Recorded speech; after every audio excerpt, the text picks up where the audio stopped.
secretario general de la bancaria, y lo voy a provocar de entrada, me encanta provocarlo. Se hizo kirchnerista de grande Sergio Palazzo. ¿Te hiciste de kirchnerista de grande, Sergio? Yo sigo siendo afiliado a la Unión Cívica Radical, con el mismo pensamiento de las bases fundacionales del radicalismo, y a veces categorizar a quienes pueden tener una adhesión con algunas políticas del gobierno de los Kirchner, ponerle radicales K, es lo mismo que ponerle radicales M a los que están con Macri. Y me parece que un partido de más de 125 años de historia, limitarlo a dos consonantes es algo muy subalterno, ¿no? Está muy bien. Bueno, veamos un informe y ponete Sí, los guantes, las nuevas, te vamos a tirar penales. Dale, vamos. Dale, no hay problema. Era arquero de chico, sí. El gremio de camioneros cambió la fecha de la protesta contra el gobierno. Debido a que la fecha inicial coincidía con el 6º aniversario de la tragedia de Once, la marcha pasa del 22 de febrero al miércoles 21. Una cuestión de sentido común por un pedido del compañero Pollo Sobrero, que tiene relación directa con los familiares de Once. Lo decidieron esta mañana en una reunión en la sede del sindicato, de la que también participaron los dirigentes Sergio Palazzo, Hugo Yasky, Pablo Micheli y Roberto Baradel. La crisis dentro de la CGT se agudiza cada vez más. Con Daer y el sector de los gordos y los independientes corridos de la protesta, las fichas se están moviendo hacia un nuevo mapa de poder sindical, con un núcleo que quiere conseguir la inclusión de las cláusulas gatillo por inflación en la negociación paritaria y que también dará pelea a la reforma laboral que impulsa el oficialismo. Mientras tanto, la cruzada entre el clan Moyano y la Casa Rosada no para. El dirigente gremial hizo declaraciones provocadoras. Pero yo creo que les queda poco tiempo ya para ello. Ya la gente está convencida de que este gobierno está fracasando. Este gobierno no tiene respuesta. Desde las filas de Cambiemos lo llaman a dar explicaciones ante la justicia y acusan a un sector del sindicalismo de tener intenciones desestabilizadoras. Creo que si él piensa que una marcha, cualquier sector piensa que una marcha debe condicionar la acción de la justicia, ante todo es un gran error. ¿No? Es un error de cálculo, porque en la Argentina de hoy eso ya no va más. En vísperas de los feriados por carnaval, se reconfirmó el paro nacional de bancarios este viernes como reclamo por el aumento salarial del 9% que ofrecieron las empresas. Rumbo al 21F, crece la incertidumbre. ¿Se fracturará el triunvirato de la CGT? ¿Cuánto cambiará el sindicalismo a raíz de todos estos eventos? Señor arquero, ¿está listo? Vamos, ahí vamos. Las frases de Moyano, a partir de 2001, sí, y yo creo que de antes de la historia argentina, la fragilidad de los gobiernos, muchos que no terminaban, todo lo que sabemos. Clima destituyente, puso carta abierta en 2008 en el enfrentamiento contra el campo. ¿Qué te parece en esta frase de este gobierno tal vez no termina, de Moyano, la de Zaffaroni? A la frase le falta algo, porque yo estuve en el estudio cuando hace esa declaración, y sobre el final él habla... De crónica, estudio de crónica. Sí, en el estudio de crónica.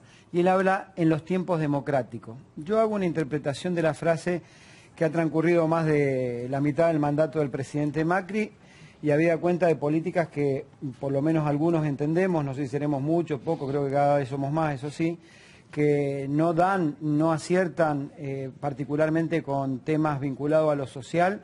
Me parece que lo que hace referencia es que por la vía democrática no tendrá una reelección. No creo que tenga un ánimo destituyente la frase, sino que está atada, y lo dice sobre el final de esa nota, que está atada al tema del proceso electoral del 2019, ¿no? Bien, señores, con ustedes Sergio Palazzo. Así que no vamos a tener bancos hasta el miércoles que viene. Así reclama una mujer.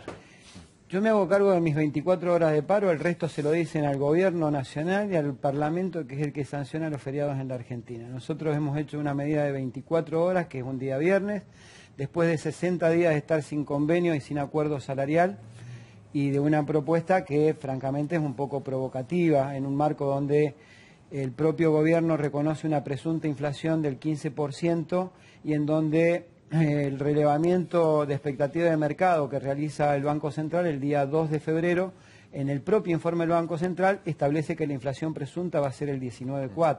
Me parece que ofrecer un 9 no es la mejor propuesta para empezar a discutir, más cuando han habido 6 reuniones donde han propuesto lo mismo, y nosotros hemos ido modificando nuestra posición y hemos hecho 3 propuestas distintas. Y siempre encontramos la misma respuesta por parte de las autoridades de los bancos, que reconocen, esto lo quiero decir claramente, reconocen en la intimidad de la charla, porque con los banqueros nos une una relación de años y pasan los gobiernos y pasará como pasó el kirchnerismo. Y perdóname que te agregue este asterisco. Y a los bancos les ha ido muy bien en los últimos años y a los bancarios les ha ido muy bien en los últimos años. Sí, yo reconozco que hemos tenido buena paritaria y al sector le sigue yendo bien. Los mismos banqueros dicen que la verdad que es una insensatez ofrecer el 9%, pero que cuando ellos pretenden hacer una oferta mejoradora para empezar una negociación seria, desde el gobierno, y lo identifican en la persona del ministro Triaca y del viceministro Quintana, les impiden avanzar en una posibilidad de resolver ofreciendo más. 9% anual. Es fuerte lo que está diciendo, Sí, claro. es el gobierno que está diciéndole al sector de los bancos, no ofrezcan más del 9%. No es la primera vez. El año pasado inclusive firmamos un acuerdo con los bancos, con el casi 80% de los tomadores de empleo y el 80% del negocio financiero, que son las cámaras ABAPRA, ADEVA de Bancos Nacionales y AVE Banca Especializada, firmado el acuerdo, y el gobierno intervino en la paritaria ante el pedido de una sola cámara, que es la Banca Internacional, y dio por tierra el acuerdo. Lo tuvimos que judicializar y obtuvimos un fallo favorable de la Cámara Nacional de Apelaciones del Trabajo, producto del cual el gobierno le inició un juicio político a los jueces que, bueno, ha sido desestimado. Ahora, Sergio, el 9% habitualmente, digamos, en toda negociación siempre te ofrecen poco para después, a lo largo de la negociación, ir mejorando la oferta. Digo, da la impresión de que se trata de una primera parte, de una primera instancia. Ahora, ustedes reaccionan Dice con que todo. tuvieron 6 reuniones. Vos sabés que yo pensaba lo mismo. 6 ofertas. Pero, mismo que a está ver, poniendo, dejar ¿no? sin bancos prácticamente 5 días, bueno, sacando el fin de semana, 3 días sin banco, ¿no te parece un poco exagerado? Mira, nosotros... Perdón, porque van a repetir, además la semana que viene, después hay otro paro. El 19 y 20. Ojalá no lo tengamos que hacer, ojalá haya una mesa de diálogo porque la han suspendido ahora el ministerio. Entonces... Y se suma lo del Banco Provincia, que tiene su propio paro también. Sí, el Banco Provincia es jueves y viernes y después vamos a analizar cómo sigue la situación. Pero en realidad, digamos, el que va a sufrir un poco, por lo que decía Laura, ¿no? Los pedidos son lógicos, tienen toda la razón. Ahora, quien los paga es la gente, finalmente, porque es la que no va a poder, en tiempos de días donde la gente va a estar fuera de su casa, mucha, ¿no? Bueno, en principio es buena la pregunta y meternos en el tema, ¿no? Porque en el sistema financiero debe ser una de las actividades que más avance tecnológico hay y hoy se hacen muchísimas operaciones por vía internet, por la utilización de tarjeta de débito, de crédito, salvo que vayas a un kiosco a comprar 2 caramelos y un chicle que lo pagas en efectivo. Palazzo, ¿por qué este paro de 24 horas nos hizo hoy, nos hizo ayer y justo un viernes previo a un feriado largo? Digamos, porque también tiene esa intención. Dice, paran el 9 cuando el lunes y martes, el viernes 9 cuando el lunes y martes es feriado. Entonces genera más tensión, los cajeros se agotan, la gente que necesita dinero ahí no va a terminar la definición, ¿no?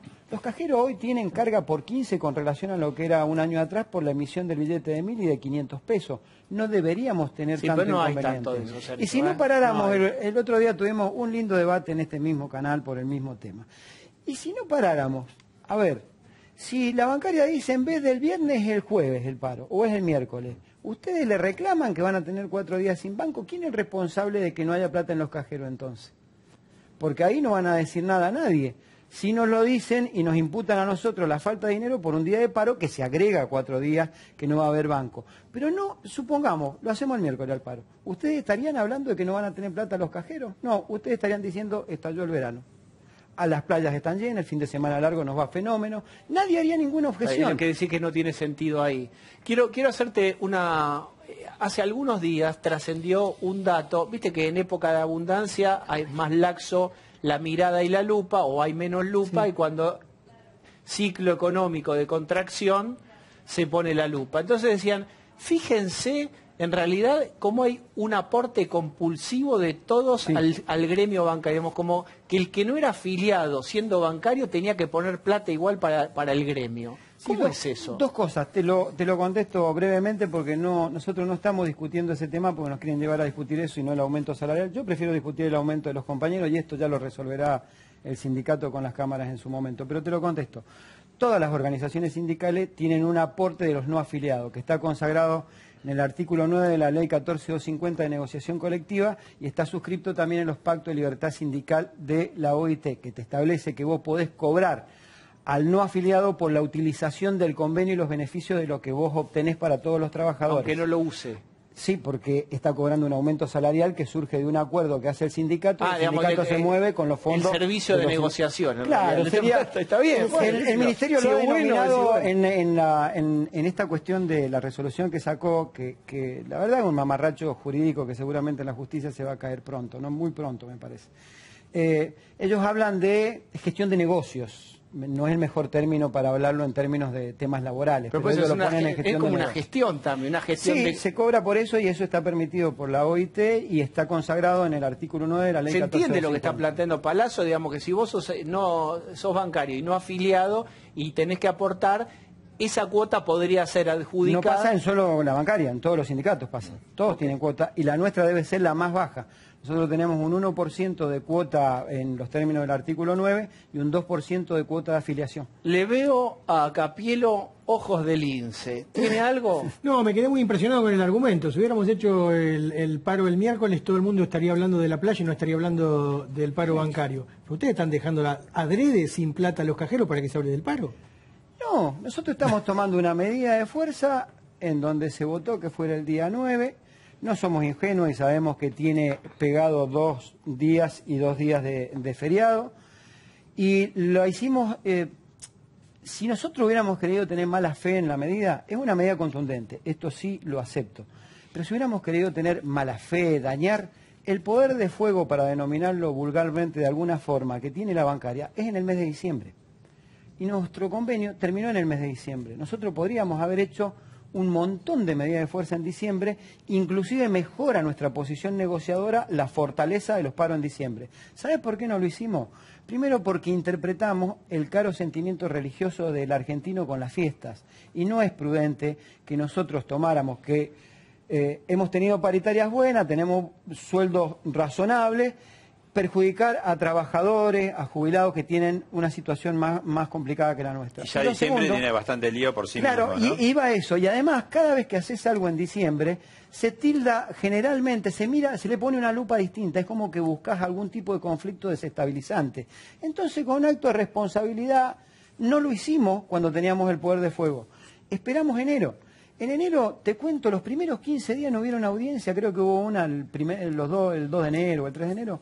Se suspendieron porque el funcionario se iba de vacaciones, un funcionario se iba de vacaciones, que siga otro. Listo, muchacho. Sergio, ya está más o menos aclarado. Pasamos de tema porque hay mucha cosa. CGT, sí. Digamos, ya no hablemos del qué, sino del cómo. ¿Cómo se termina de abrir y cómo va a ser elegido, cómo se va a armar la nueva CGT? Mirá, a mí me parece que lo que ha pasado no es lo ideal, por supuesto. Lo ideal sería que el movimiento obrero esté unido, sólido, con un programa, que esta es la gran deuda que tiene el movimiento obrero.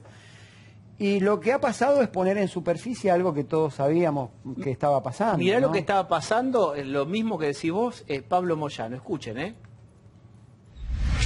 tema de que hay sectores como el de DAR que no acompañan, digamos, ¿qué mensaje tenés para ellos? Una tranquilidad de conciencia bárbara. Ellos siempre han estado en un sector acompañando las políticas del gobierno. Ellos habían apoyado la reforma laboral y este conjunto de trabajadores, de dirigentes gremiales, con la movilización del 29 de noviembre la hemos parado. ¿Factura la CGT con esto? ¿Cómo es el futuro de la CGT? Nunca estuvo unida, así que... Nunca estuvo unida. Nunca se discutió la reforma laboral, se discutía en mesa chica, así que no creo que no tiene sentido con una conducción que no está al lado de los trabajadores. De 3 sectores, 2 acompañan la marcha y hoy no están presentes, bueno, que queda claro para quién están, ¿no? Del lado del gobierno, de los empresarios. Bien. Sí. ¿Quién va a liderar la CGT, digamos, más enfrentada al gobierno, en donde vos estás ahí? Está por supuesto Moyano, está Smith, está Acuña, Barrio Nuevo. ¿Quién la va a liderar para vos? ¿O quién te gustaría? No sé quién la va a liderar. Ahora yo tengo claro 2 cosas, ¿no? Una es que ante el avance de las políticas del gobierno, los que tenemos un pensamiento distinto respecto a esas políticas, lo primero que tenemos que hacer es unificar ese sentido de confrontar contra esas políticas para que se cambien, porque si pones 1, 2, 3 o 5 que vuelva a pasar lo mismo, que uno piensa que hay que acordar con el gobierno, otro que no, vas a seguir en el mismo dilema. Y lo segundo, que lo dije recién y no fue al pasar, El movimiento obrero tiene una gran deuda con los trabajadores y es no tener un programa que exprese lo que piensa el movimiento obrero respecto a todo lo que pasa en el país, seguridad, educación, justicia, trabajo. A vos te convocan los gobiernos a un diálogo social y el movimiento obrero va sujeto a una discusión sobre la base de lo que te plantea el gobierno. El movimiento obrero en el mundo se funciona por el capital, el trabajo, que en este caso tenemos la representación de los trabajadores, y los estados que regulan. Y está bien que los estados te generen agenda porque los votamos a los políticos para eso, pero desde el otro lado el sector empresario te genera agenda y nosotros no tenemos un programa para discutirle esa agenda. El que llegue a encabezar el movimiento obrero tiene que interpretar estas dos cosas ante estas políticas. ¿Y quién es alguien parecido así, digamos? No sé, surgirá... Pero decime, te invitamos acá. Yo no doy nombre porque ¿le pagamos el remis a...? No, es más, me prometí una cochera y saqué el ticket ahí en el supermercado y me pagué la cochera yo también. Palazzo, hoy habló Héctor Daer, también habló Sacia de la Unión Ferroviaria, Caló de la UOM, y ellos siguen insistiendo que la marcha del 21 es un reclamo sectorial de Hugo Moyano, acompañado por una serie de dirigentes, incluso dijeron la manera de chicana, acompañado por algunos dirigentes, el Partido Obrero, algunos sectores políticos, nombraron al Partido Obrero, por eso le digo. El kirchnerismo también. El kirchnerismo, y que se trata de un reclamo sectorial, de un problema personal o de un problema sectorial que tiene Hugo Moyano, que no es un problema del conjunto de los trabajadores. Y son sindicatos grandes o sindicatos fuertes que tienen una división, una mirada totalmente distinta a la que usted está planteando. Pablo lo expresaba bien, son los mismos sindicatos que negocian con todos los gobiernos que pasan por la Argentina, y cuando digo todos, ¿no? De todos modos, hoy el fundamento, no quiero decir excusa, el fundamento que expresan esos compañeros es que es un problema particular de Moyano. Son los mismos que no marcharon el día de la reforma previsional cuando saqueaban a los jubilados cambiándole la forma de liquidación de haber jubilatorio. Entonces pareciera ser que ahí no sé cuál habrá sido el fundamento, no lo alcancé a escuchar muy bien, ¿no? Pero ahí sí tenían para ir, dijeron nos oponemos a la reforma laboral, porque yo dije a la reforma previsional, lo dijeron, nos oponemos. Bueno muchachos, se oponen y ¿qué van a hacer? Porque marchamos todos y ellos no, porque hubo un accionar gremial, inclusive de otros gremios que hoy no acompañan la marcha, como la UOM que estuvo presente, pero ellos no estuvieron. Y hoy tampoco están. Yo lo que diría es que no es una marcha en defensa de Moyano, es una marcha en defensa de los trabajadores, en contra de determinadas políticas que nosotros entendemos que nos están afectando, y también, no le escapo a la discusión, también es un acompañamiento a todas las organizaciones y dirigentes que entendemos que son hostigados por el gobierno cada vez que expresan una voz contraria a las posiciones del gobierno. Ahí quiero preguntarte un minuto sobre la corrupción. A la justicia, perdón. No, sobre la corrupción, dale. No, ¿cuál es el escenario entonces que se hacen ustedes para este semestre? Digo, dado, como vienen dándose las cifras de inflación, el propio gobierno reconoce que puede llegar a ser un semestre de alta conflictividad.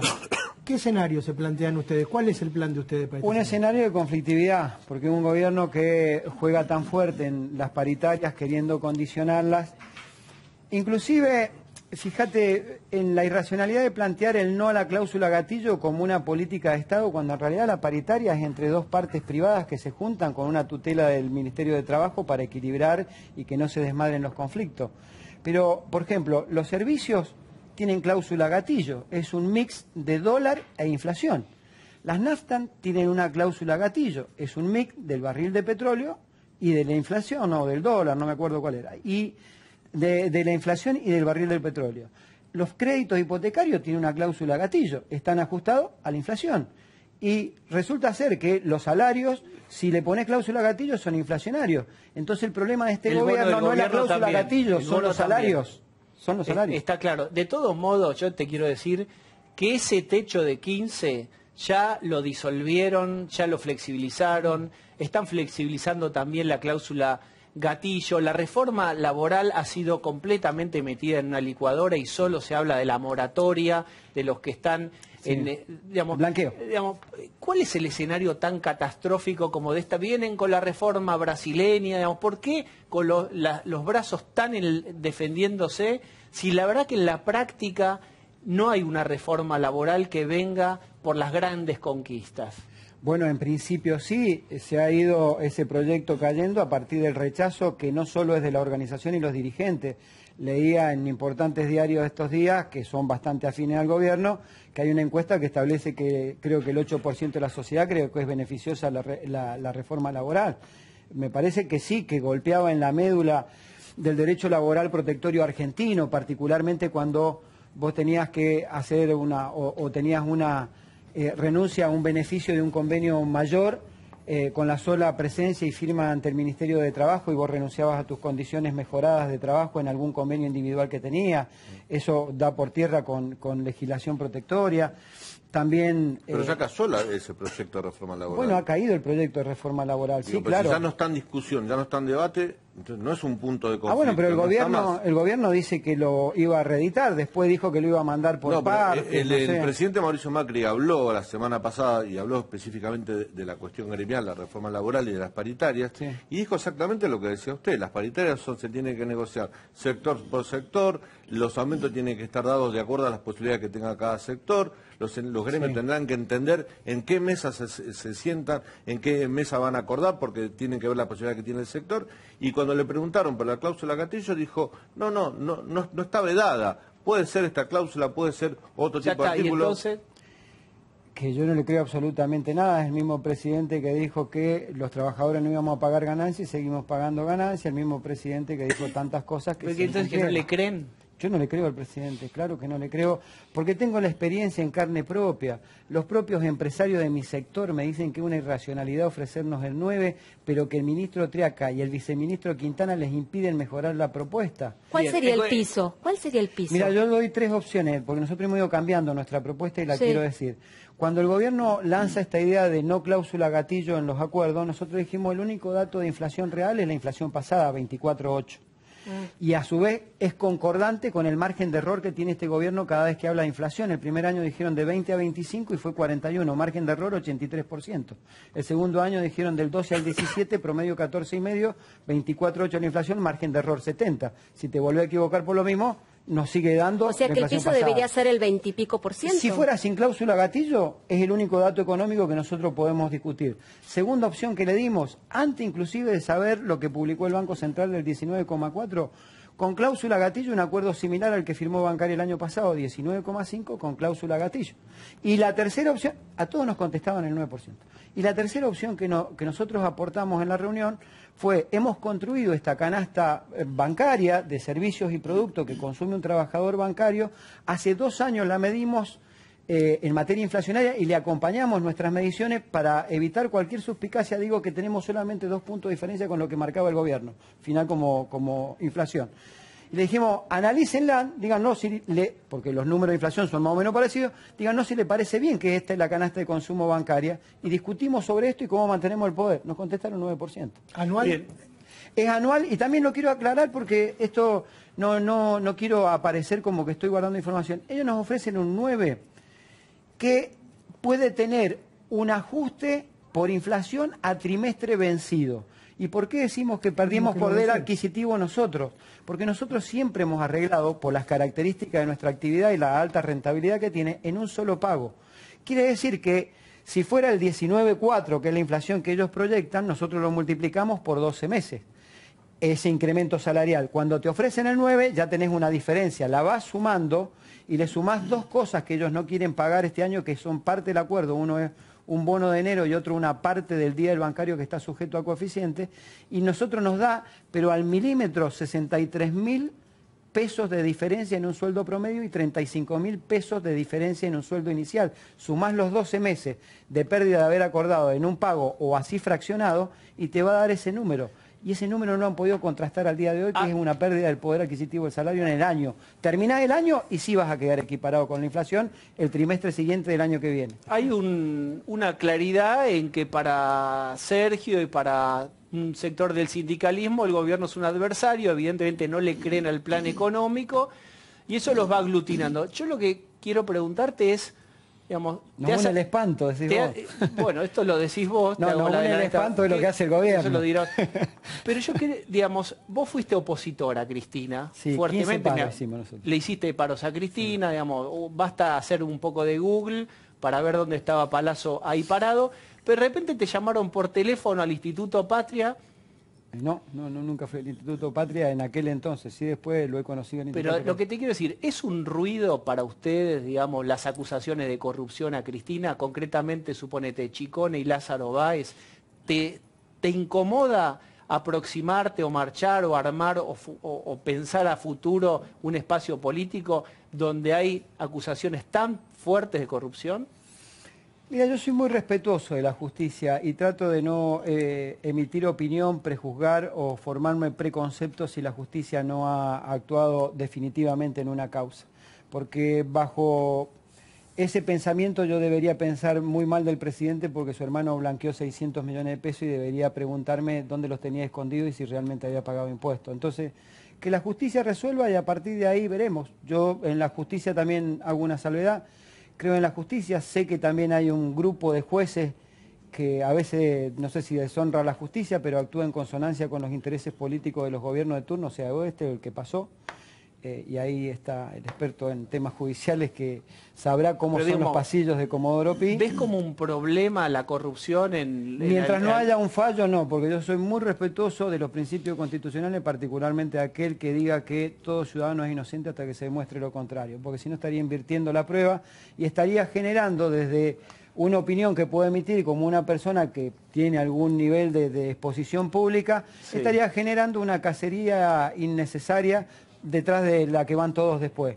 Hay un principio constitucional que parece que los grandes opinadores de la Argentina, los que forman opinión, se olvidan. Y es todo ciudadano, inclusive teniendo mis diferencias con el presidente, es inocente hasta que la justicia demuestre lo contrario.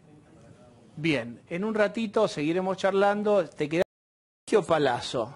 Te llama Durán Barba, la voz inconfundible, y te dice, quiero agradecerte y que me pases tu CBU, vos que sos bancario, porque no se me ocurre una mejor campaña mientras el gobierno pasó un mal verano, que se junten todos, Pablito Moyano, Baradel, Hugo Moyano, con las sospechas de las propiedades de Parque Leluar, todos juntos, vos ponete bien cerquita, subite las medias, que cuando digamos 3 te sacamos una foto, y esa va a ser nuestra campaña. ¿Qué decís?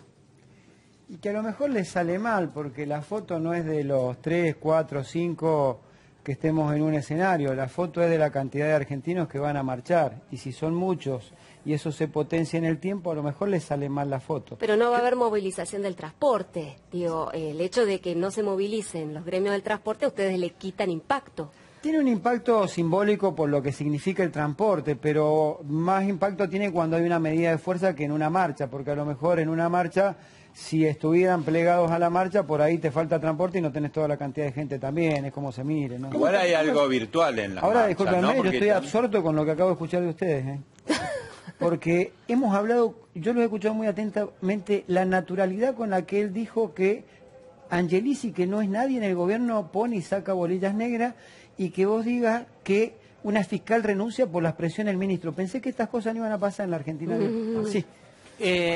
Quiero que no esquives más esa o menos pregunta. Pasaron siempre, ¿no? Por eso, pensé que no iban a pasar más. Sí, claro, inteligencia, lo que pasaron los jueces. Pero pensé que no iban a pasar más. Yo lo que quería decir que me parece que también hay una cuestión virtual en las movilizaciones, en las marchas. O sea, todo tiene que ver de la capacidad para movilizar de cada gremio.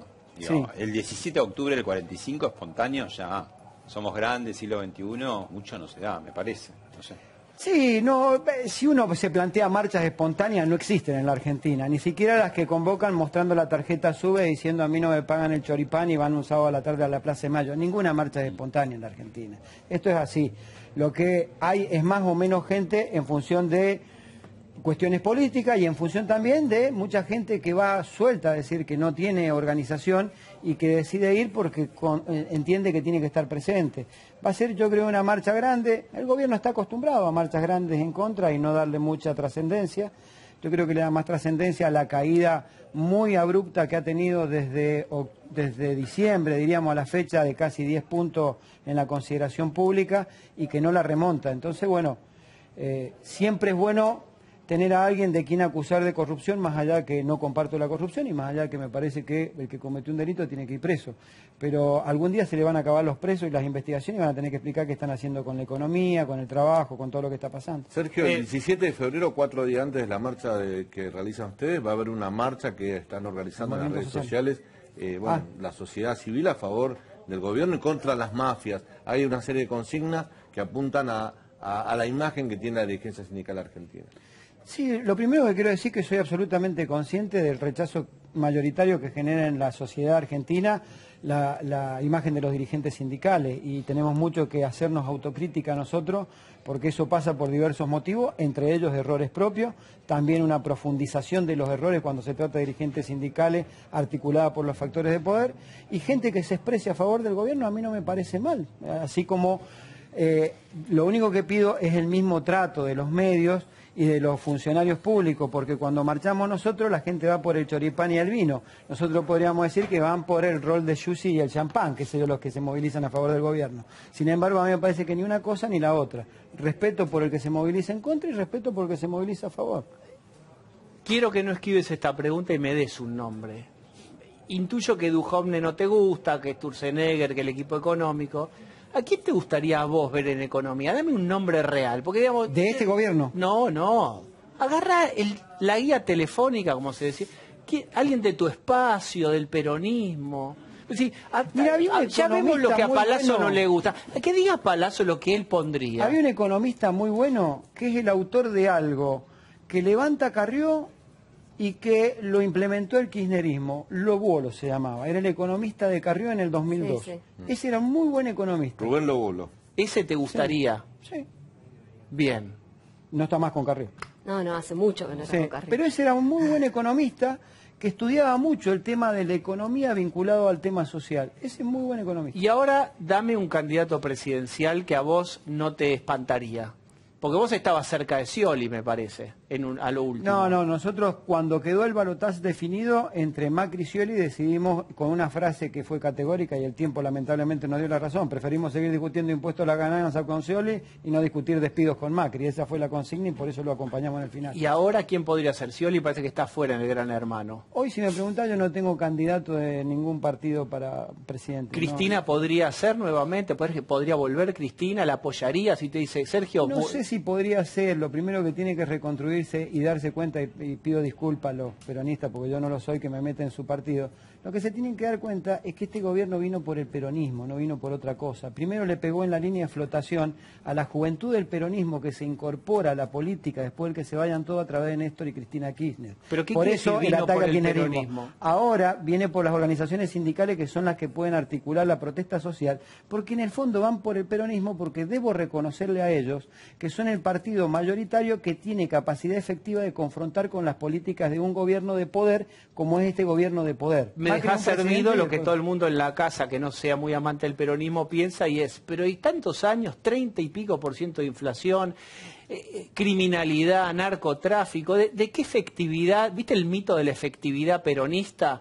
Este gobierno veremos cómo termina, pero digo, ¿hay una efectividad peronista que vos realmente veas? 30% de pobres. 30% de pobreza. Sí, también eso contrasta con los números de los supuestos gurúes que vienen a salvar la patria, porque dejaron con un 30%, pero desocupado la Argentina, dejaron la Argentina sin patrimonio porque lo privatizaron a precio vil, que también fueron hechos de corrupción. Peronismo. Bueno, fue parte del peronismo con una política neoliberal, no, por supuesto. Y ahí tengo la sensación de que el cul-de-sac empezaremos a girar en la rotonda que todos ustedes conocen, que está buenísimo a discutirlo, ¿no? Que es pero nos tenemos que ir. Ahora te digo, muy cortito.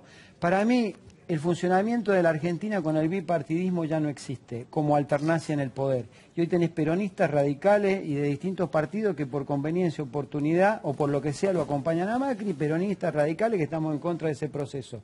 Yo creo que si la Argentina no confronta un bifrentismo, este problema no se resuelve. Bien, Sergio, gracias. Gracias por habernos acompañado, Hernán, por la inauguración de tus clases. Ya está Pancho Olivera, todo se